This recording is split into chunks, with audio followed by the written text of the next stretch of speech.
네, 안녕하세요. 아는 내과TV의 내과 전문의 유두현입니다.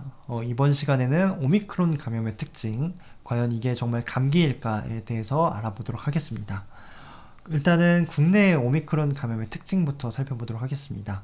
최근 국내 40명의 오미크론 환자분들을 대상으로 진행한 연구 데이터가 발표됐었는데, 살펴보면 일단은 연구에서 확진된 사람들의 연령대를 먼저 보도록 할게요.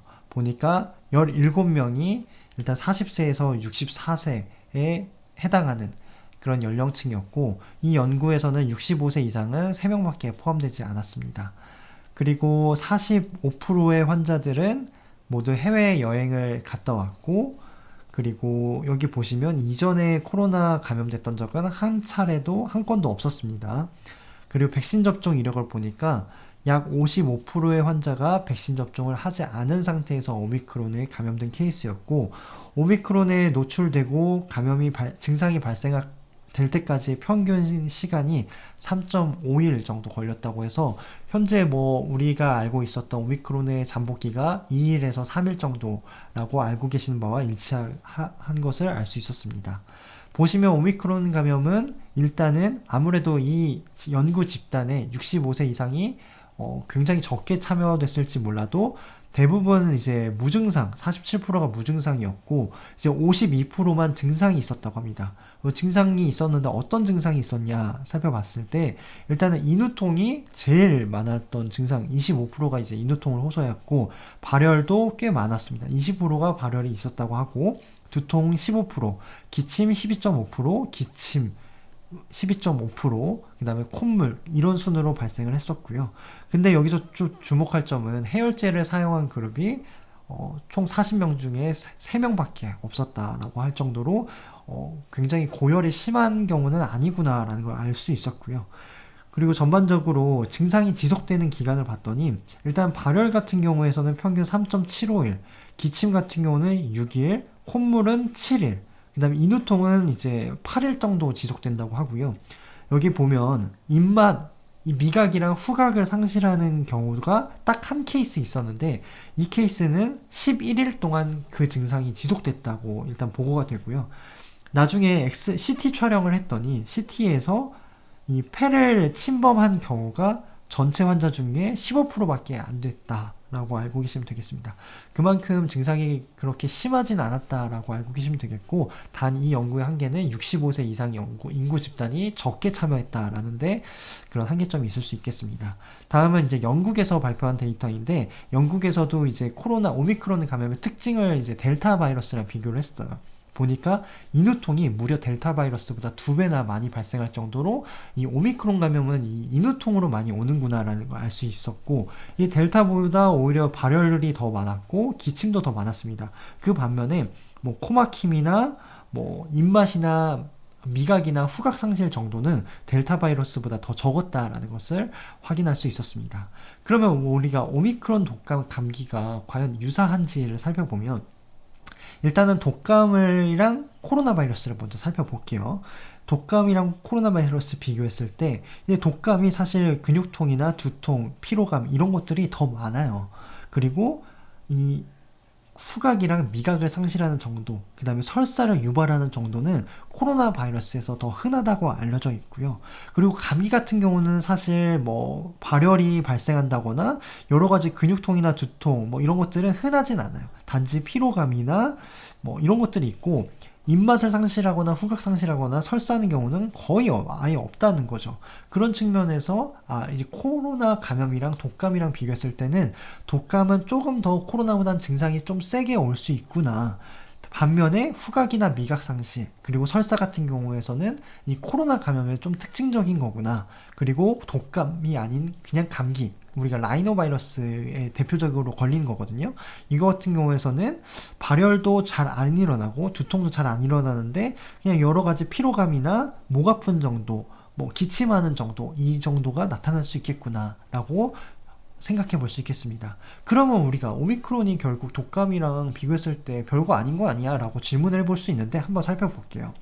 보니까 최근에 우리나라에서 오미크론에 대한 치명률이 급격하게 떨어지고 있어요. 중증화율도 급격하게 떨어지고 있고, 질병관리청에서도 오미크론의 중증도가 그닥 심각하지 않다 있다라고 하고, 해외에서도 거의 그냥 독감 수준의 치명률을 가지고 있을 정도로 이제 코로나가 거의 그냥 풍토병처럼 되고 있다라고 생각하시는 분들이 계세요.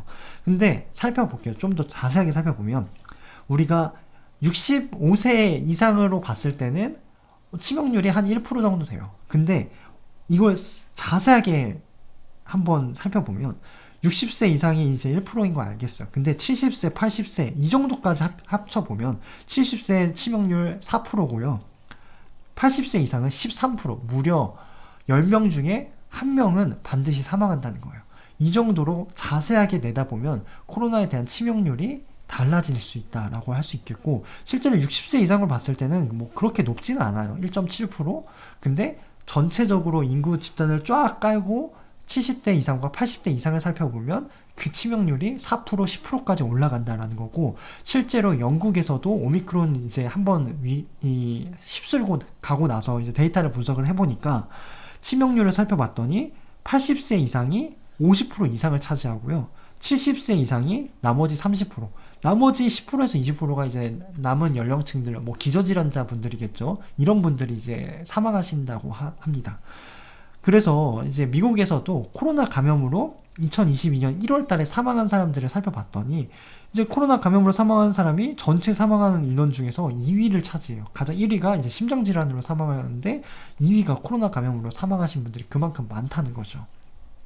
그러면 이제 독감도 똑같이 80대 이상에서는 사망률이 증가하는 거야. 그래서 독감이랑 코로나는 비슷한 거야 라고 하실 수 있는데, 독감은 65세 이상에서 0.83%고 여기서는 60세에서 69세는 1.4%, 70세에서 79세는 4.8%, 80세 이상은 8%라는 그런 데이터가 나왔습니다. 물론 이 데이터는 오미크론에서 3분의 1 정도로 더 줄어들 수 있겠지만 여전히 독감보다는 이 고령층 70세, 80세 이상에서 사망률이 높다라고 알고 계시면 되겠고, 그래서 정리를 해보면 50세 미만에서 사실 감기나 독감 수준이에요. 낮아요. 사망률도 낮고 별거 아니라고 말씀드릴 수 있어요. 그리고 50세 이상에서 70세 미만은 기저질환이 있는 분들이 아닌지에 따라서 사망률이 달라지고 70세 이상에서는 사망할 수도 있는 질환이라는 거죠. 그렇기 때문에 우리가 조심을 해야 된다는 건데, 왜 사망을 하느냐라고 했을 때 오미크론이 후유증이 있다는 거죠. 제가 이거 자주 이제 지난 뭐 치료제에서 언급했던 그림인데, 이 코로나가 바이러스가 증식하다가 이제 이후에는 염증기로 접어들어요. 이 염증기라는 게 뭐냐면 우리가 전쟁을 치르고 나면 이 적군들이 다 물러나고 우리가 이제 싸움을 멈춰야 되는데 이 아군이 흥분을 가라앉히지 못해서 내 여러 가지 영토들을 그냥 마구잡이로 공격하게 되는 거거든요. 우리 몸이 굉장히 똑똑하다고 생각할지 몰라도 그런 염증 반응, 사이토카인 스톰 뭐 이런 거 들어보셨을 거예요. 뭐 그런 것들이 일어나기 때문에 이 코로나 바이러스가 심장, 뇌, 폐, 췌장, 뭐 콩팥 뭐 여러 전기를 다 침입한다는 거죠. 그래서 이런 곳에서 바이러스가 사라졌을지라도 염증 반응이 여전히 활발하게 일어나기 때문에 합병증이 증가한다는 거죠. 실제로 데이터를 보니까 약 25만 명의 데이터를 분석을 해봤어요. 우리나라에서 이제 리뷰를 했었는데, 해외 사례들을 가지고 리뷰를 했는데 약 1개월 이내에 54%가 합병증을 호소했었고 2개월에서 5개월 사이는 55%, 6개월 이상 합병증을 호소하는 비율이 54%나 될 정도로 오랜 시간 합병증이 남아있다는 게 이 코로나 감염의 특징인 거예요. 그래서 어떤 분들은 뇌경색이 발생하거나 이런 폐 섬유화가 알아서 호흡곤란이 일어난다거나 신경학적 손상이 유발된다거나 이런 인지기능 장애 같은 것들이 발생할 수 있다라는 거고요. 실제로 데이터를 보면 입원했다가 퇴원하신 분들이 55%는 피로감을 호소하시고 49% 무려 반절 정도가 이제 호흡곤란, 45%가 기침, 뭐 통증, 뭐 불면증 같은 것들 앓기도 하고요. 이제 간단하게 외래로만 다니시는 분들도 50% 이상 이런 여러 가지 합병증을 호소하신다고 합니다. 실제로 다른 데이터를 통해서도 보시면 퍼티그, 피로감이 이제 무려 58%나 나타나고 두통 44%, 주의력 장애, 기억력 장애 이런 것들이 대략 10에서 20% 정도 나타날 정도로 여러 가지 합병증이 나타난다는 게 독감이랑은 차이점이 있습니다. 그 다음 또 다른 점은 재감염이라는 건데요. 오미크론이 이제 문제가 되는 게 이 코로나가 오미크론이 계속해서 확산하다 보니까 이전에 델타 바이러스에 걸리셨던 분이 다시 오미크론으로 재감염되는 사례가 늘어나고 있는데, 실제로 뉴욕에서 오미크론 감염이 피크를 떴을 때 전 확진자 중에서 하루에 10%가 다 재감염 사례였다는 거죠. 영국에서 데이터도 이제 보여주고 있는데 이 재감염 사례가 꽤나 많이 발생을 했다는 거고, 여기 보시면 이 고령층에서는 오히려 재감염이 잘 안 일어나요. 오히려 고령층이 아닌 집단에서 재감염이 또 더 발생한다는 게 또 코로나 감염이 이 독감이랑 다르다는 점일 수 있겠습니다. 그래서 지금까지 우리가 코로나 감염이 과연 독감인가, 감기인가 라는 부분에 대해서 일부는 맞을 수도 있고 일부는 틀릴 수도 있다 라는 부분에 대해서 말씀드렸습니다. 다음 시간에는 이제 여러분들께서 굉장히 궁금해하시는 재감염 사례에 대해서 조금 더 심도 있고 최근에 또 데이터가 발표됐는데 그 데이터를 가지고 강의를 업로드하도록 하겠습니다. 지금까지 경청해 주셔서 감사합니다.